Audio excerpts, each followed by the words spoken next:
back, Crafty Kids, week 2. Let's make a slithering snake. All right, I love it. Let's get started. Here we go. For our week 2 slithering snake, you can access our how to draw worksheet on our website at fairlawnlibrary.org/children's, and this will walk you through how to create our drawing. You'll also need a piece of white drawing paper or watercolor paper, a pencil with an eraser, something black to trace with, either a black marker or a black crayon, and materials to add color. For my project, I decided to use watercolor paints and a water bucket and paintbrushes. But again, that's up to you. To start, we're going to draw 2 long vertical lines going down our paper for our tree. It's very important that you draw light because we will be erasing some parts of our tree. So I'm going to make my 2 straight vertical lines. They don't have to be perfect because trees are not perfect. So if they're a little wobbly, it's okay.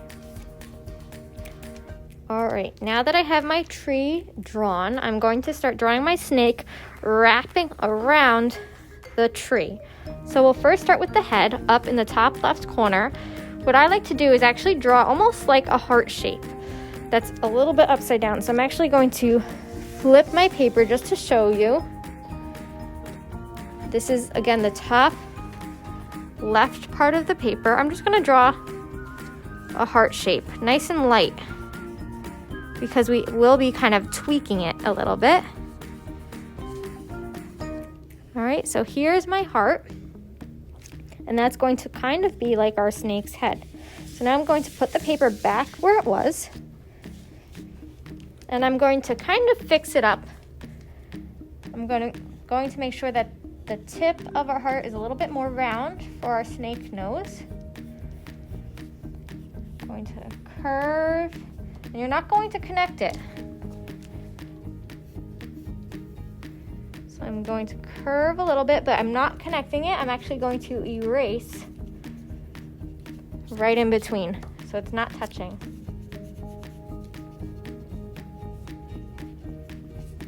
And if you're stuck and you need to kind of make any corrections or watch it again, you can always pause the video or go back, because that can be tricky, especially if you're a perfectionist, right?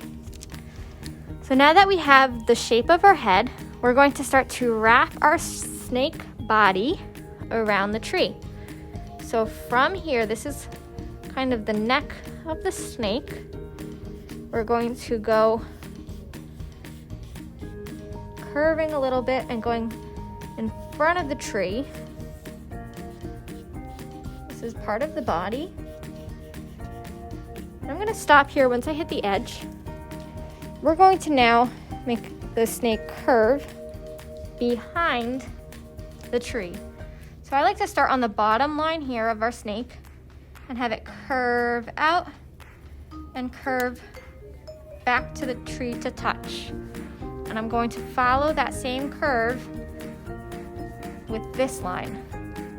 I'm going to curve around and stop once I hit the tree.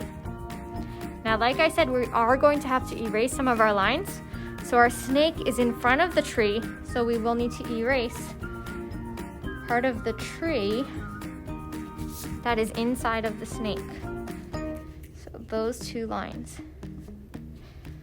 So now it looks like our snake is in front of the tree and now wrapping behind. Now from here, I like to imaginary draw, meaning I'm just going to pick my pencil slightly up. I'm not touching the actual paper. And I'm going to draw as though he were still wiggling his way down. Once I hit the edge of my tree here, I'm going to curve around and come across the tree and stopping. Same thing, I'm going to imaginary draw.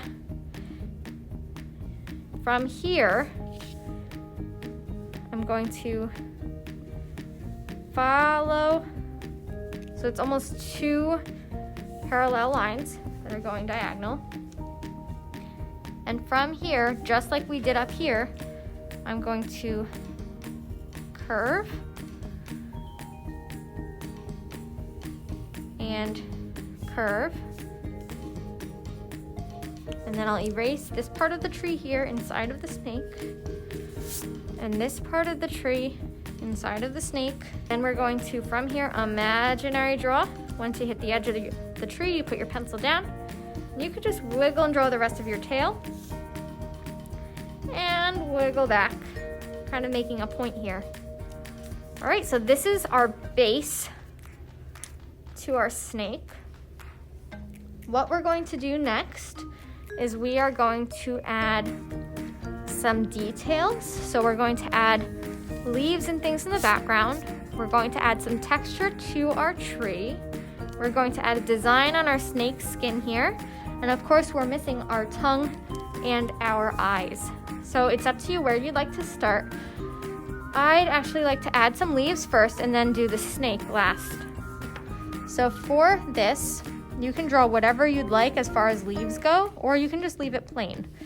I'm just going to add 2 curved lines, a straight line, and then diagonal lines branching off of it. It looks a lot like the tiger drawing we did last week. This time, you can either do something similar to what we did last week where you're overlapping and hiding some leaves, or you can also add different types of leaves. So maybe I want kind of a wiggly leaf. It's a little bit more organic and wavy. Maybe I want to add a leaf coming in this direction with little leaves here coming off the stem.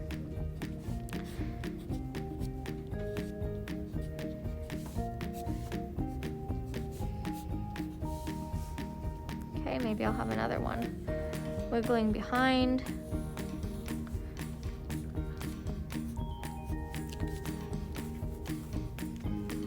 Maybe I'll have some random leaves coming this way. I'm just, adding random types of lines.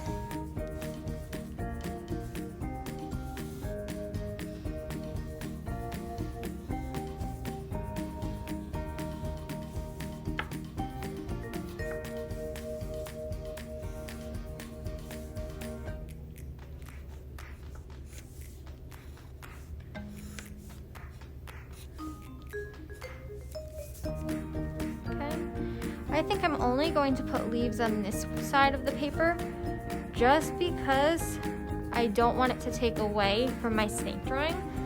But if you'd like, you can add some more leaves over here. For my tree, for my texture, I'm just going to add loose lines that are kind of wavy, but not crazy wavy, going vertical down my tree. You can even take one and spiral nice and tight to make it look like there's knots in the tree. That's if you want, you don't have to.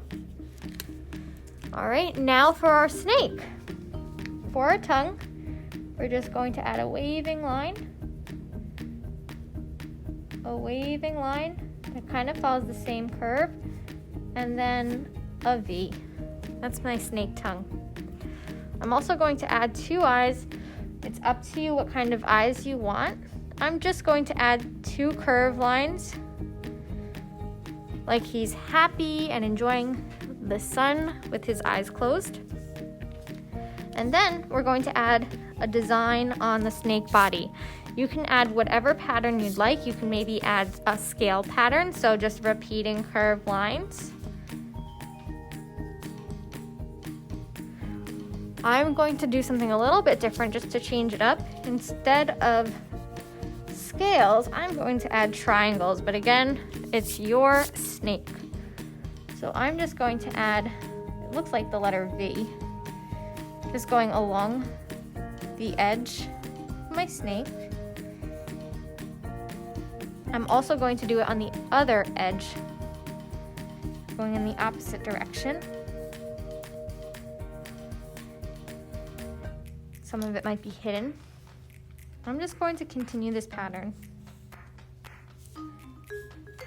The triangles may get smaller once you get closer to the edge of the tail, because the tail is getting smaller.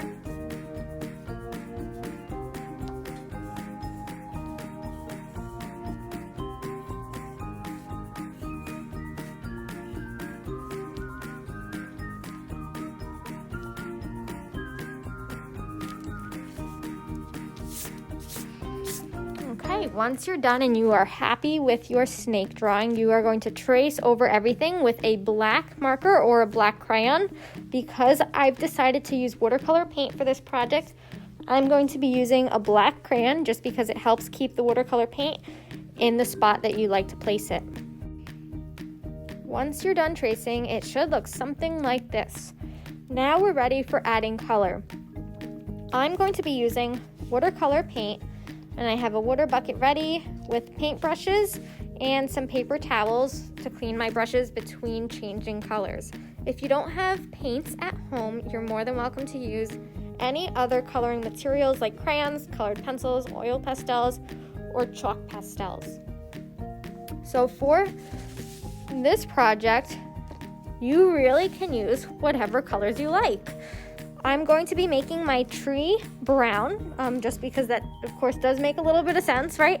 My leaves are going to be some type of green and yellow green to match, in general, our jungle theme leaves, right? The sky, you can make any color, maybe blue for the daytime, maybe a navy for a nighttime snake, maybe a purple for when the sun is just going down, or an orange for when the sun is coming up. That is your choice. Also, the snake, you can make whatever color you'd like. You can make something a little bit more realistic with maybe a green color palette. So maybe a green snake with maybe a dark green or a yellow-green triangle pattern. Or maybe you want to make something a little bit more creative and unique, like a rainbow snake, right? So maybe you'd like to make your snake yellow with your triangles or your design in rainbow colors, so red, orange, yellow, green, blue, purple, and then repeating red, orange, yellow, green, blue, purple, and continuing to repeat until you're all the way down your snake. And that's up to you whether you want to make a realistic snake or a whimsical snake. So let's get started.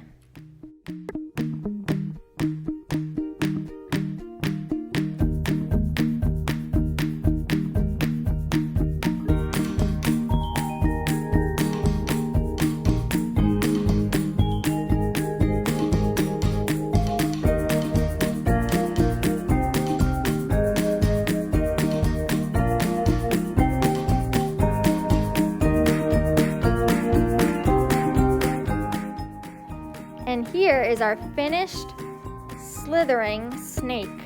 Well, we hope you had fun making your very own slithering snake. We'll see you next week. Thanks for joining us. Bye.